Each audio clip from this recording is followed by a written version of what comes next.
Século 21, obrigado pela sua audiência. Está começando mais um programa Luz da Vida. Nosso compromisso semanal no pôr do sol do primeiro dia da semana, dia dedicado à ressurreição de Cristo. Por isso se chama domingo, palavra que aparece uma única vez na Bíblia. Kyriake remera, Apocalipse capítulo 1, versículo 10. O dia do Senhor, expressão utilizada por São João, apóstolo, evangelista e vidente, autor do Apocalipse. O nosso encontro, programa Luz da Vida, se debruçando desde o programa anterior, domingo passado, sobre o Salmo de número 8. Fizemos importantes distinções, fizemos importantes introduções sobre esse salmo que foi pronunciado pelo próprio Jesus no capítulo 21 do Evangelho segundo Mateus e citado duas vezes pelo apóstolo Paulo, na primeira aos Coríntios e na carta aos Efésios, e também citado pelo autor da carta aos Hebreus. Agora vamos começar propriamente a interpretação com os padres da igreja, versículo por versículo desse salmo. E já vamos para o versículo 1. Ao mestre de canto, com a gitiena, salmo de Davi. O salmo ao mestre de canto. O salmo é redigido e como que entregue. Aquele responsável pelo entoar dos cantos no culto, no templo.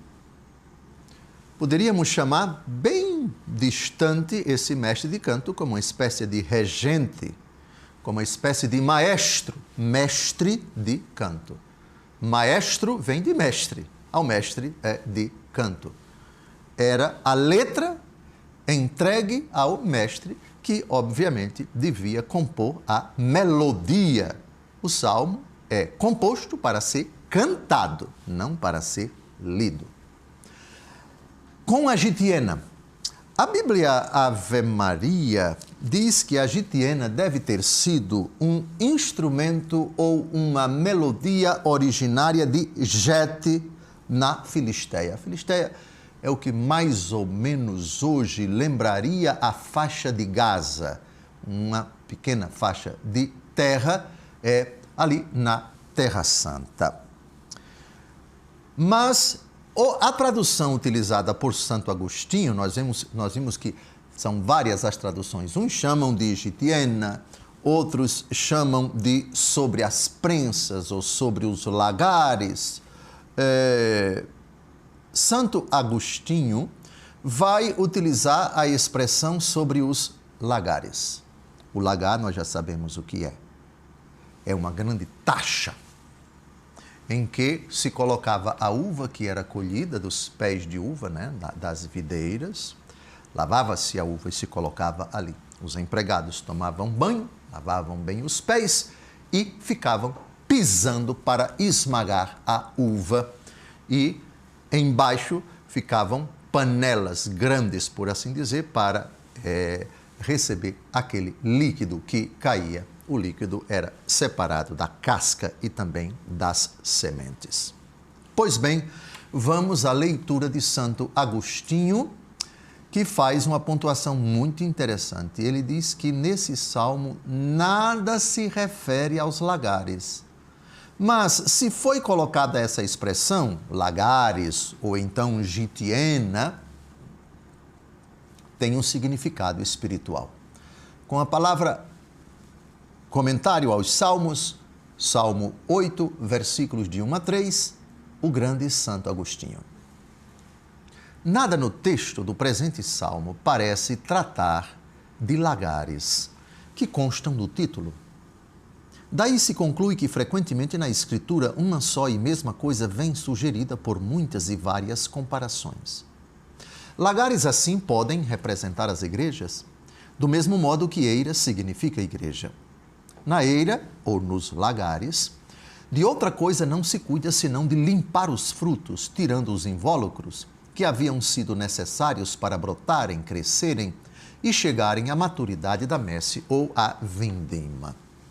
Esses invólucros ou cascas são retirados, a saber, do trigo as palhas na eira e das uvas no lagar as grainhas ou granhas ou os bagulhos. Assim, nas igrejas se separam por amor espiritual e servindo de intermediários os ministros de Deus, os bons da multidão dos mundanos, congregados com aqueles que precisavam dessa multidão para nascerem e se tornarem capazes de receber a palavra divina. Trata-se, pois, de se separar os bons dos maus, não pelo lugar, mas pelo afeto, embora vivam juntos nas igrejas pela presença corporal. Virá, porém, o tempo em que se recolherão os grãos de trigo nos celeiros e os vinhos nas adegas. Recolherá o trigo em seu celeiro, a palha, porém, ele a queimará num fogo inextinguível. Ainda é possível entender o mesmo por meio da seguinte comparação. Recolherá o vinho nas adegas e lançará as grainhas aos animais, de sorte que o ventre dos animais sirva de ponto de comparação para as penas da geena. Há outro sentido para a expressão lagares, contanto que não nos afastemos do significado de igrejas. As uvas seriam o verbo divino. O Senhor é chamado também cacho de uvas, colhido na terra da promissão pelos exploradores enviados pelo povo de Israel, que o trouxeram suspenso do madeiro à guisa de um crucificado. Quando o verbo divino para uma enunciação emprega o som da voz, querendo atingir os ouvintes neste som, qual grainha, está encerrado o entendimento, o vinho.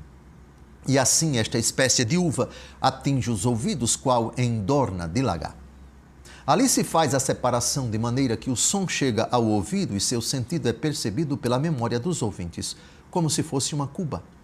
De lá passa para a disciplina dos costumes e os hábitos mentais, como da cuba à adega, onde se o vinho não fermentado devido a alguma negligência fica melhor com o tempo. Fermentou de fato nos judeus e foi este vinagre que deram ao Senhor para beber. Quanto ao vinho que o Senhor há de beber com os seus santos no reino de seu Pai, produto das vinhas do Novo Testamento, tem de ser muito delicioso e forte. É costume aplicar a figura dos lagares também ao martírio. Os restos mortais dos que confessaram o nome de Cristo, calcados pela aflição das perseguições, ficaram na terra, como grainhas. As almas, porém, partiram para o repouso das habitações celestes. Mas esta interpretação também não fica alheia aos frutos das igrejas. Salmodia-se, portanto, por causa dos lagares, quer dizer, pelo estabelecimento da igreja quando nosso Senhor, depois da ressurreição, subiu aos céus. Então enviou o Espírito Santo e os discípulos dele repletos, desassombradamente pregaram a palavra de Deus, a fim de congregarem as igrejas.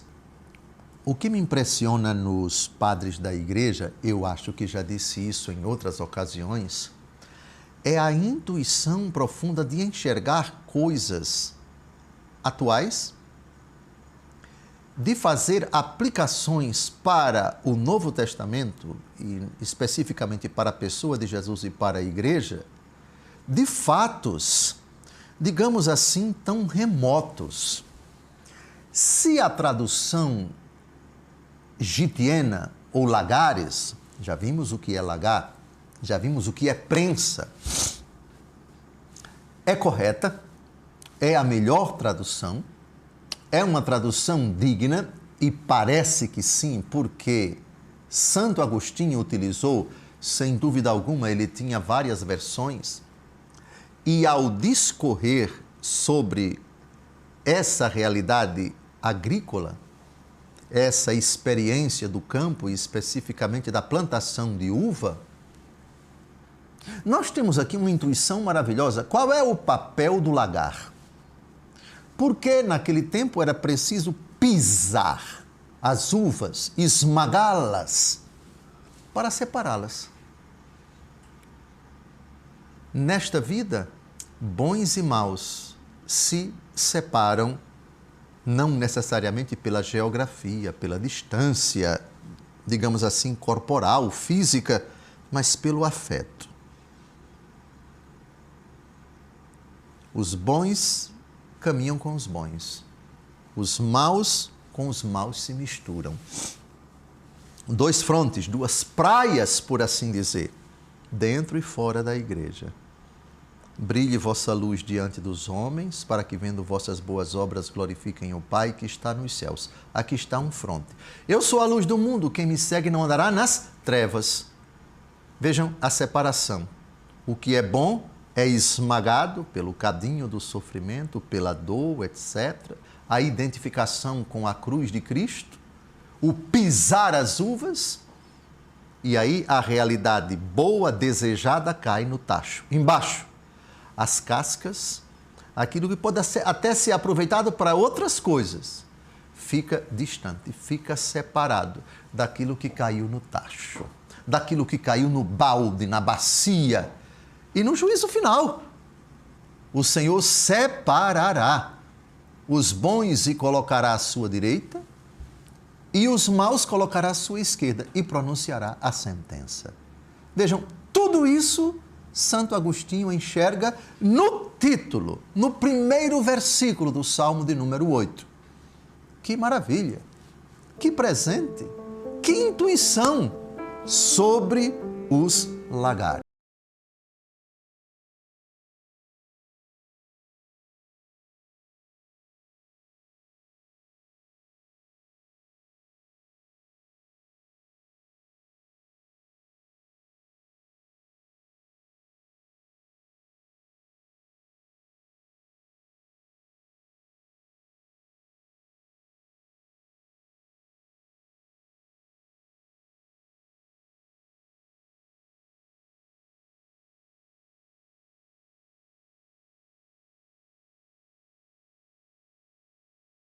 Comentando com os padres da igreja, o versículo 1 ao mestre de canto com a gitiena, Salmo de Davi.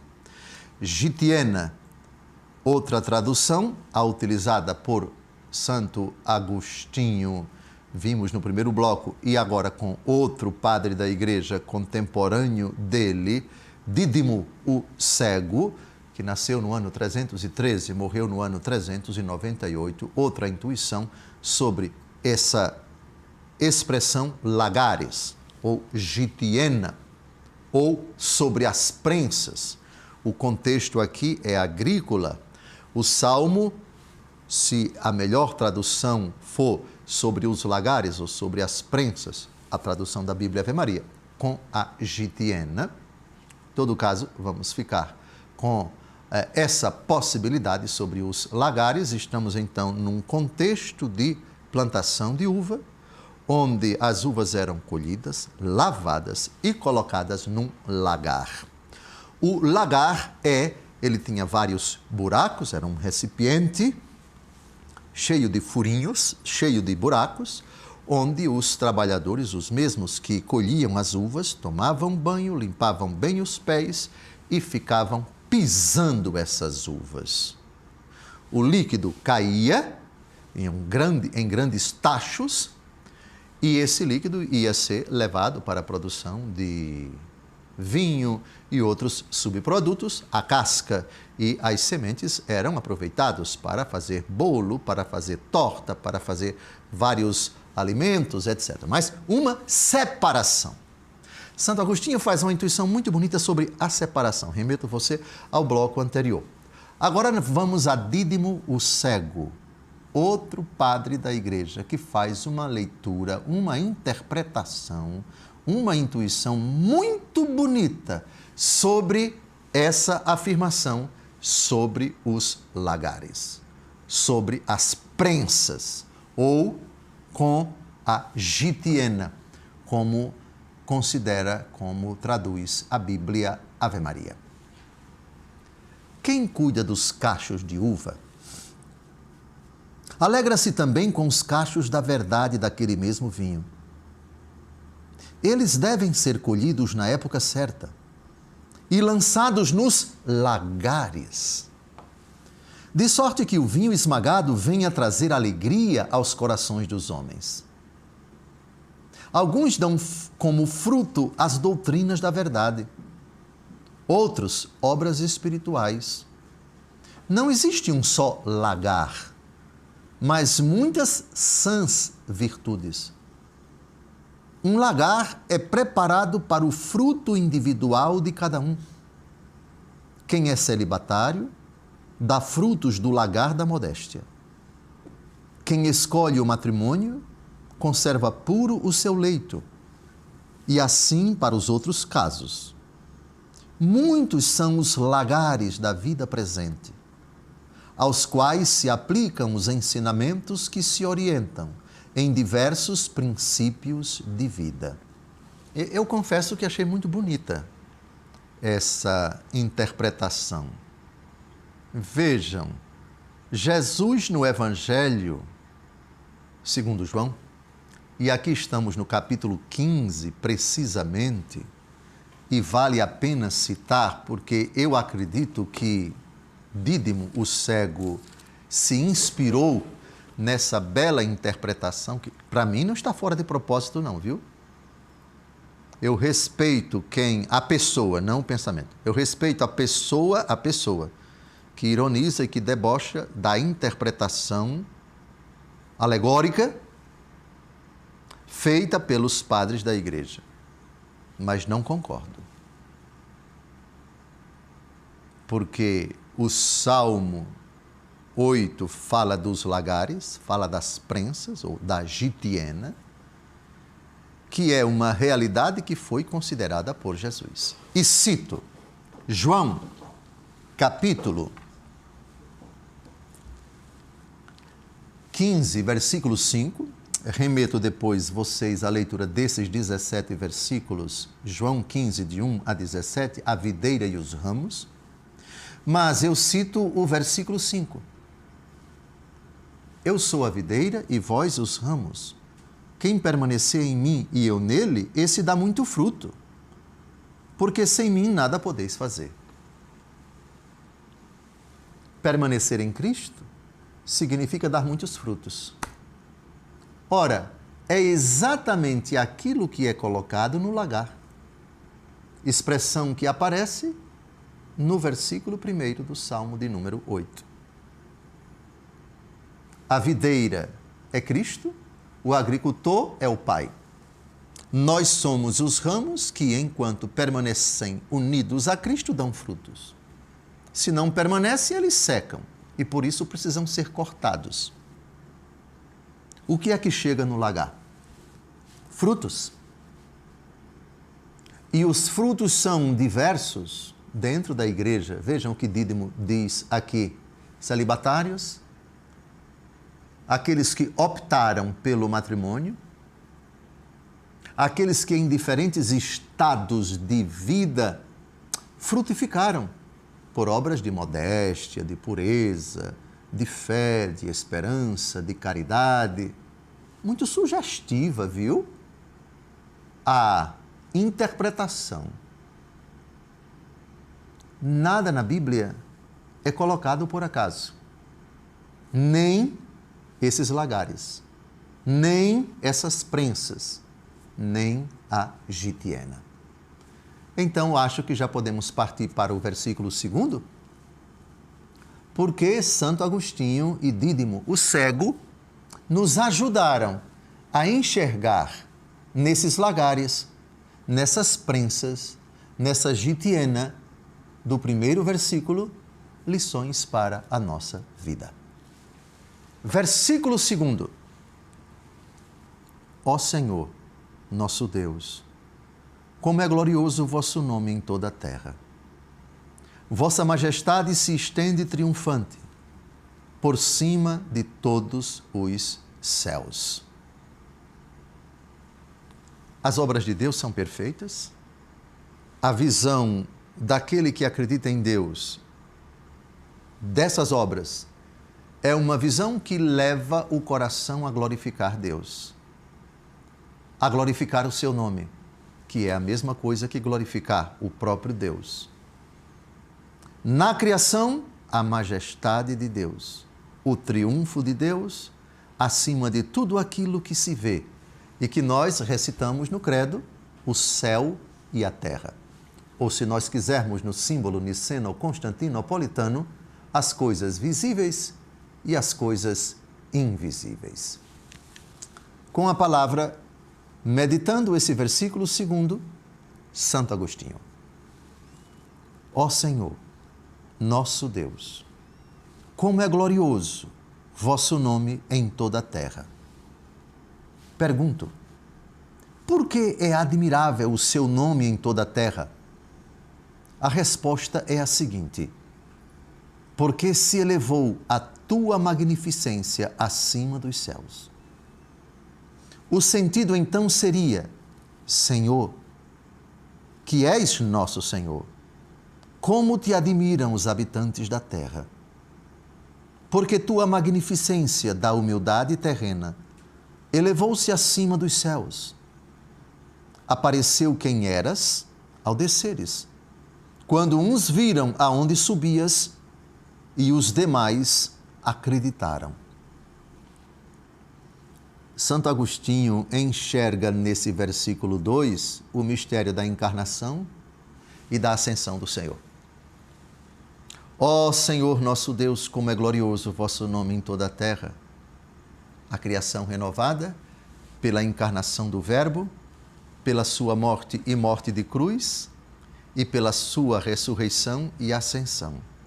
Reparem aqui, a tua magnificência considerou a humildade, encarnação, elevou-se acima dos céus, ascensão, apareceu quem eras ao desceres, quando uns viram aonde subias e os demais acreditaram.